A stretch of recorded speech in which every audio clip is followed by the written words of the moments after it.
Peace, y'all. Welcome to today's mathematics with your girl Sunshine Monet L. Today is 9/6/8. You already know we're in this month of 9. This is the month of harvest. This is the month of the divine moon. We're dealing with all set energy here, which is Cancer. So we are really harvesting things in this harvest season. I'm really excited for the harvest moon because we're gonna have like a super moon, and it's gonna be an eclipse, and it's gonna be all in Virgo Pisces energy. Like, yes. Okay, we love it here. So, okay, on this day of 6, right? This day is the day of equality. We are dealing with Tippereth here. Tippereth is cool because Tippereth is the heart, and all of the Sephiroths lead to Tippereth. You know what I'm saying? And then Tippereth leads to all the things. But then when you think about your heart and your actual physical body, your heart pumps oxygen to and from all the organs in your body. So like that's the divine alignment of like the heart and all the things. And then like I think it's cool that Earth is like heart with the H at the bottom. At the end. And so like and Earth has a connection to all the other planets, in some type of way, shape, or form. I think it's outer space and not upper space, but that's for the planetary forecast conversation. I'll let that slide. We're here for that. But the energy of Temperament is all about that heart that being on fire, right? That's the altar that's in the inside. We're dealing with that Heru energy. So we're going to take that 6 of equality and we're going to put it into the month of 9, because of course we want to put the heart in divine womb. Why would we want to harvest our heart self? You know what I'm saying? Why would we want to harvest that confidence and courageousness, that creative energy, that inner child vibe? Like, yeah, we want to put that inner child back into the divine nurture that child, okay? And then we're going to go into a 1 and 5. So it's going to be knowledge and walking the power of our truth once we do that. And y'all know one thing about a child is they gonna tell the truth, and they don't really have too much of a filter when they tell the truth, and they gonna tell all your business. Can't really trust these kids, but you can always trust them with the truth, with honesty. You know what I'm saying? Even if it hurts, unless you're one of those parents that continue that generational curse of be quiet and stay in your place, and you should be seen and not heard. And then wonder why later on in life your child don't want to talk to you, or your child has issues communicating their emotions. Y'all really be thinking that should be working, and it do not be working. And we have a world full of dysfunctional, hurt adults trying to figure it out because they were never taught how to speak up. And we live in this world that's falling apart because they don't know how to speak up. They're afraid to. Thanks, parents. Anyway. I mean, it ain't no shade, but like, a little accountability ain't never hurt nobody. You know what I'm saying? I know it's generation through generation because we were going through things. We were coming from a war-centered generations, and we still have some of these war-centered people out here in power. You know what I'm saying? But, may the pendulum swing and we do away with all that war shit as well, because it's really not necessary and it's very expensive for no reason. Anywho, so we're going to take that 6 and put it into the 9, and we made the 1 and 5. And so we have this knowledge of walking in the power of our truth. We have that cardinal 1 bringing us, aligning us with that 5 of enforcement with the Heru Kahuti energy of Mars. And then 1 also being the house of Mars. So a lot of enforcement. This could be a heavy fire energy. Definitely some interactions with military and police and policy enforcers, politicians and stuff like that.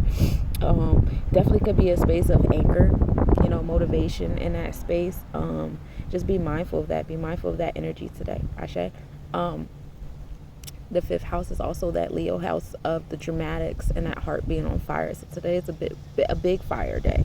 Big fire day, whether you're going from the Leo route of it or the Aries route of it. It's a big fire day. So we're going to take that 1 and 5.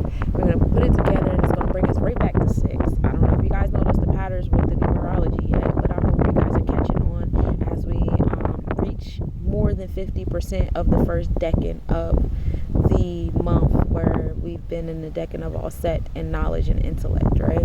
I hope you guys see the pattern of when we put things in the womb, how it's coming out. So we're coming right back into this energy of 6 of equality after we do that, because that's what it's all about. Paying attention to the details of the things, the health, wellness, daily routine, the moral and integral code. It matters. So we're back at that 6 of Tippereth. And we're going to put that into the year of 8, because it's the year of conception and conceiving. High highs make low lows. The goal is to be the homeostasis in the middle. This is the year of transformation. Pluto is the star this year, making its transits in our root chakra of Capricorn and Aquarius, back and forth between prograde and retrograde, making the pendulum swing. Oya ruling over the marketplace, the elders and the witches. You know, we'll see a lot of transformations happening in those realms with those different cults and cultures and, you know, hierarchies, etc., etc. So now we have the 6. We're going to put it into the 8, and that brings us to 1 and 4, which can be seen as a karmic number. You know, we experience our karmic numbers like 2 days in a row, it seems like. So it gives us an opportunity to like really experience things again and pay attention to it again. 1 and 4 can be a very isolating number if you allow it to be, and it's okay to be alone for those of you guys who need to be, but make sure it's not being in spite of and being too critical of people around you. You know, a lot of you guys that have a lot of 1-4s in your name, you know what I'm saying, especially if it's the first 2 letters in your name, whether it's your first name, your middle name, your last name, the nickname you chose, your basket name, whatever, the business name. If your business name is begins with a 1 and 4, you know, this is some work for y'all too. Learning how to be the foundation, be that cardinal action, and be that cardinal harvester, and knowing that people come to you because they need you, because you are the foundation, because you are the cornerstone, because that 1 and 4 come together. 4 being the foundation of all things, 1 being that energy of knowledge, the knowledge of being the foundation, that knowledge of what the foundation makes, and being powered by it, because overall it brings us to walking in the power of our truth, of having that knowledge of the foundation, having that knowledge of how the foundation has been and who has been controlling the foundation of these things, and have they been moving righteously is a big thing too. And so you walk in the power of truth with all that intellect. Ashe. So today is the day of 5. Today is the day of Herakuhuri. We're dealing with the throat chakra here. We're also dealing with the solar plexus chakra, as Mars rules over the solar plexus chakra, being that enforcer, the celestial enforcer, which our throat chakra does as well, because it will tell somebody fuck off in a hot minute, and if it's not, it should be. Work on that 13, y'all. So let's talk about what's astronomically, astrologically happening. We start the day off with 9% waxing crescent moon, sun, that moon is building intangible things. Moon rising at 9:47 a.m. and setting at 8:46 p.m.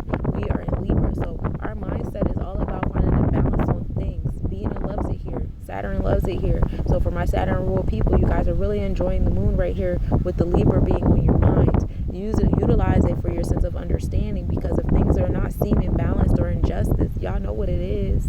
Stand under that lack of injustice when you guys are expressing your things and creating with the things. Be the solution to the problems. You know what I'm saying? Reconstruct that root chakra as Pluto sits over there in that Saturn energy.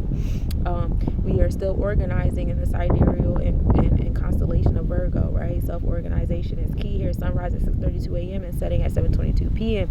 Juno and Porrima are in conjunction at 12:05 p.m. Juno is 2.1 degrees north. Juno is like what we need in a relationship and a bond in order to want to stay in it and be obsessed with it, the way Juno was.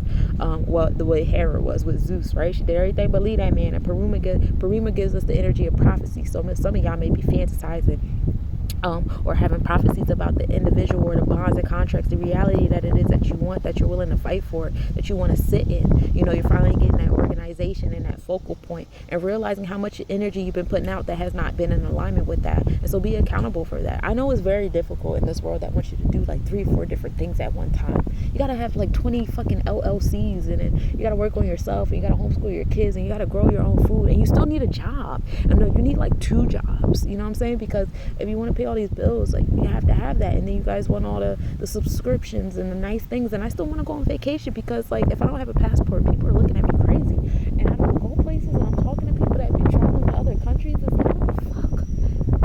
You have to pay attention to this work too, okay? And let Juno and Porrima's conjunction help you with that. Venus and Porrima are also in conjunction, so now we have a triangle happening with Juno, Venus, and Porrima. Venus and Porrima are at minimal angle at 2:38 p.m. The Venus will be 2 degrees south-southwest, and no, it's not visible. So you have that Juno, what you need in the bottom Venus, where your heart is going, and Porrima, that energy of prophecy, like, you know, really playing out what you want. This is a great vision board day too, y'all. And then we have a square, a foundation, if you want to add the moon that's over there with it too. So let your intuition be that guide there. Moon and Speaker are in conjunction as well at 10:55 a.m. The moon is 0.2 degrees north, minimal angle at 11:10 a.m. The moon is 0.2 degrees north east. Occultation does take place, which is like an eclipse without the sun in it, which you can observe at 8 p.m. with a 3.2 degrees east-southeast separation. So Speaker is giving us that energy of harvest as well. Mercury reaches half phase, which is dichotomy in the astronomical world, at 6:26 a.m. This is the highest altitude in the AM sky at 6:27. All right, so that's what I got for you. Go ahead and create the reality that your heart really wants to see. You know what I'm saying? Because you deserve it. And then focus, organize, utilize the last few days of Virgo energy before we come back in the super